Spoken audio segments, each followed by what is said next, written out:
Good morning, everyone. I am doing a new little thing this month for September, which is it's going to be journaling. And I'm super excited to be sharing journaling because I've been doing it since I was a little girl.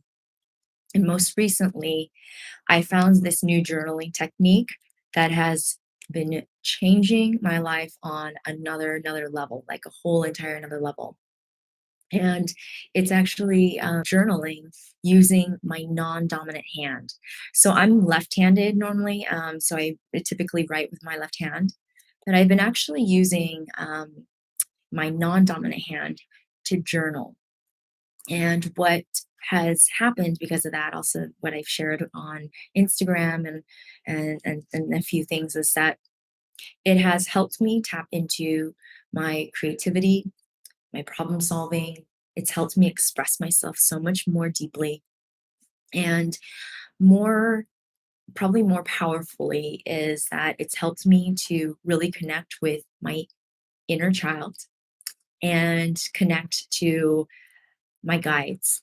And for those of you who this may seem a little foreign, like what are guides or what is the inner child?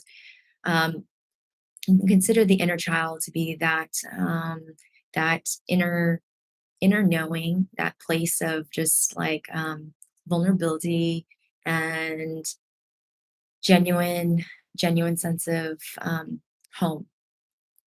That's the beauty of the inner child. And our inner guides, or our guides in general, I'd like to think of that as just the voice of wisdom that you know is innately within you.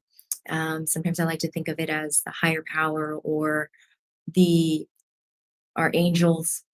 And if that doesn't resonate with you, that's okay. You can consider this more of your intuition and a place of where you can learn.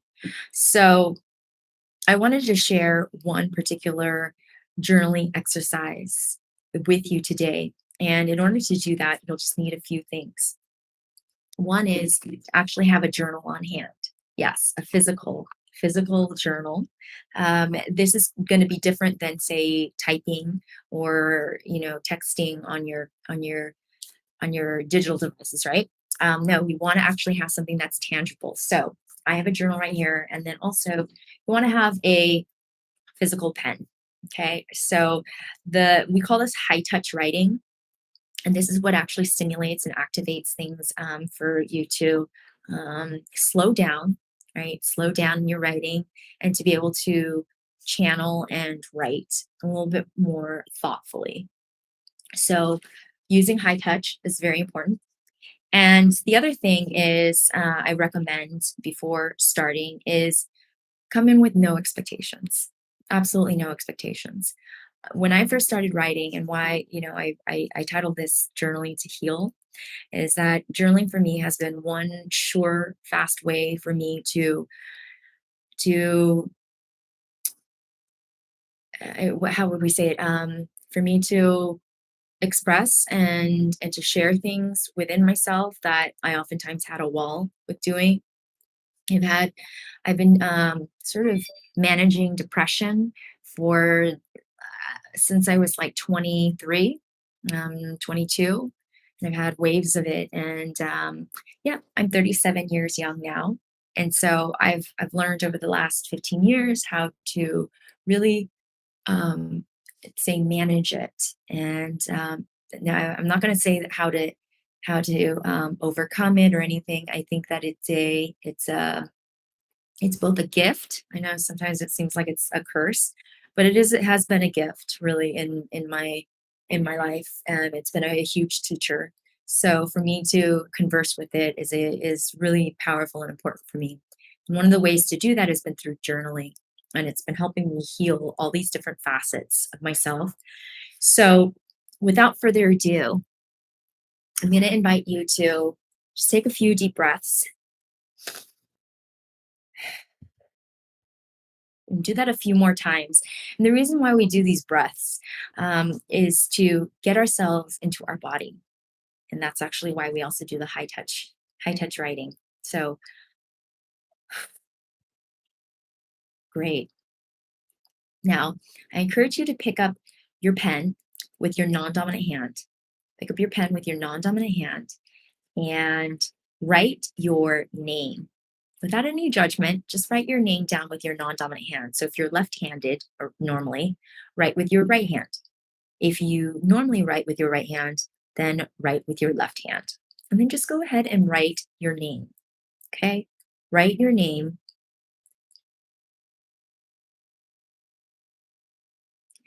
And as you're doing that, notice the sensations. Notice how that feels for you in your body. Okay. Any kind of emotions that are coming up, any sort of things that you're observing in your body, any reactions. Okay. And then once you're complete with that, and by the way, you can pause this video at any time. Once you're complete with that, go ahead and take a look at it and see how that makes you feel. And then go ahead and write a few sentences about that. Okay, go ahead and write a few sentences about that. And give you a minute there. Okay.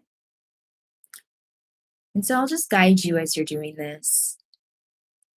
Is consider as you're writing, it doesn't have to be full sentences. It can be simple phrases of emotions that you might have felt as you were writing your name with your non dominant hand.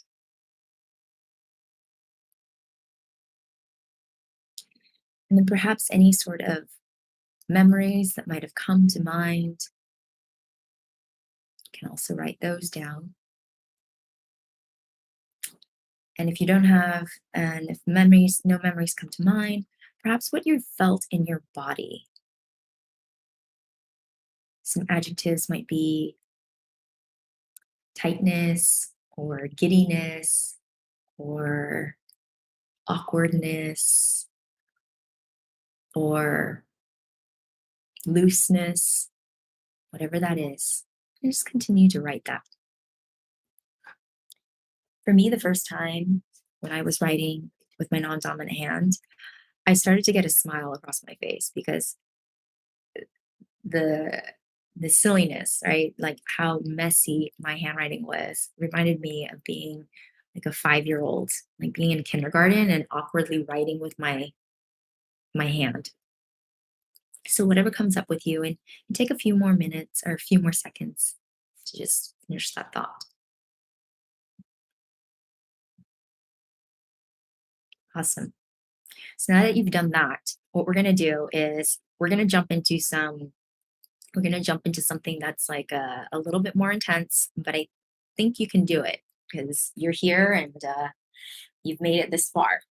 So the next thing is for you to, with your dominant hand now, we're going to take our dominant hand and we're going to write one one thing that you often hear yourself criticizing yourself for, or you might have heard other people criticizing you for, and that drives you crazy and that just bothers you a lot.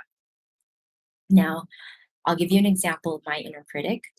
And a lot of times, what I hear, outside voices telling me like that I hear of the judge is, you need to get your shit together. Yeah, I hear that a lot. Okay. You need to get your shit together. So I'm going to write with my dominant hand. You need to get your shit together. Okay. So I'm writing that down. I've written that down. And now I'm going to switch to my non dominant hand and I'm going to let my non dominant hand respond to that. Okay. Respond to that comment and go ahead and let that respond whatever comes out. Okay. So at first, it might seem awkward, and you can even write that down. You can say, oh, this feels awkward, or I don't know why you told me I need to get my shit together. Okay. Whatever comes out. For you, it might be this inner critic of, I can't stand the fact that I feel like this, right? Or maybe it might be around things that are blocking you in your sense of purpose. Like, why don't why don't I know what my next step is, right? Whatever it is, respond to your dominant hand, your critic voice, with your non-dominant hand and see what comes up. I'm going to be here to write and also help prompt. Okay. You can also push pause. And you can, or turn the volume down on me if you'd like. We're going to come back in about 2 minutes. Okay.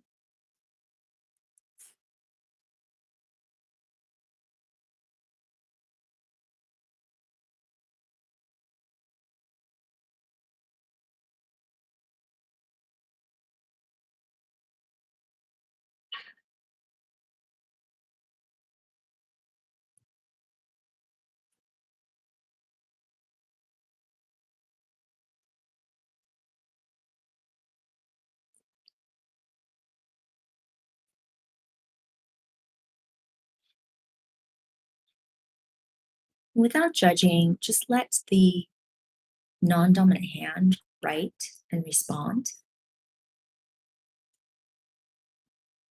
And it may be something that is completely off topic, and that's okay. Just let the off topic um, voice come out. Um, and if you get confused, you can come back to reading the non dominant hands, the critic, right? Or excuse me, you can read what the critic has said. Okay.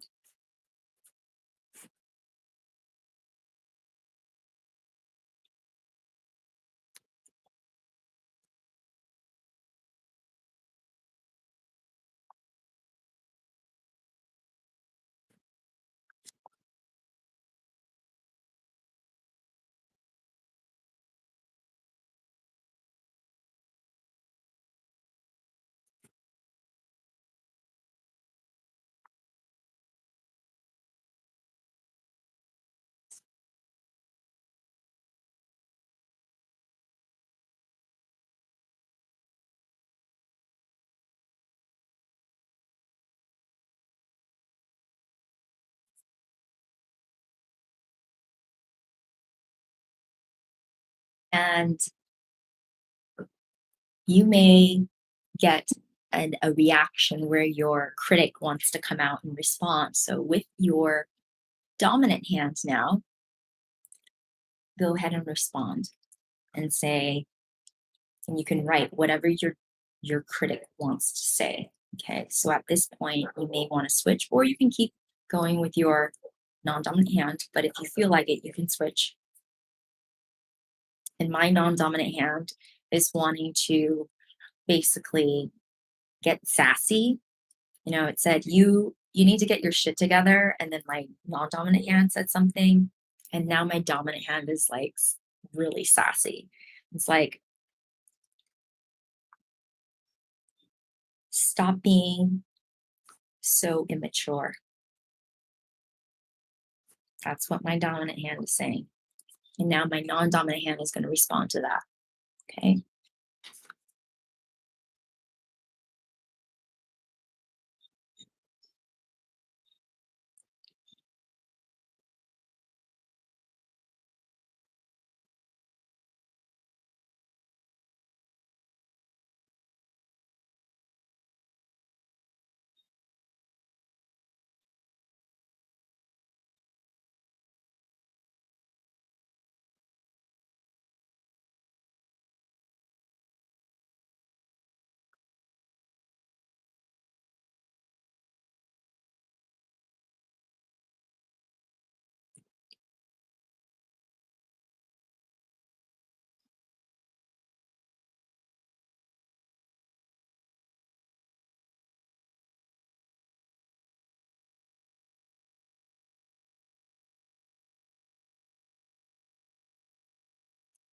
Okay.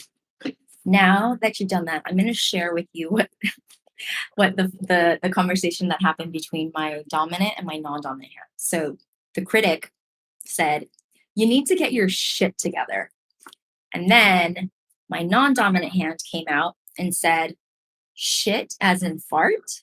You want me to put all my farts together in a corner. What do you mean you want me to put my shit together in, you want it in the garbage or in a suitcase? And then my dominant critic voice comes back out and writes, "Stop being so immature." And then my non dominant hand says, "What do you mean so immature? You want me to have a stick up my ass like you? So is that where you keep all your shit locked up?" So it's really funny. I mean, this is today my inner voice is act and my like my non-dominant hand is being really funny and kind of wry, and I love it. Um but anyways, there's just so many different things that can come up, and as you can see, like I'm starting to laugh right now, right? Like yesterday I was in this horrible mood. It's a horrible mood. Today I'm in a bit better mood and I'm laughing like at myself. And that's the inner child, which is playful. And also the guide is really funny and also too, I like many, many different things. So what I encourage you to do is to use your dominant hand to say, write a sentence that is critical, and then use your non-dominant hand to respond to that critic's response. Okay. I mean, or to respond to the critic. Okay. And see what happens, and do that for 5 minutes. And as you can see, really, it's, if anything, you had a chance to write, and it doesn't take very long. It can just be a 5 minute habit. So I really, really would love to hear if you were able to do this, and I'd love to know in the comments below what came out for you. All right, thank you so much for being here.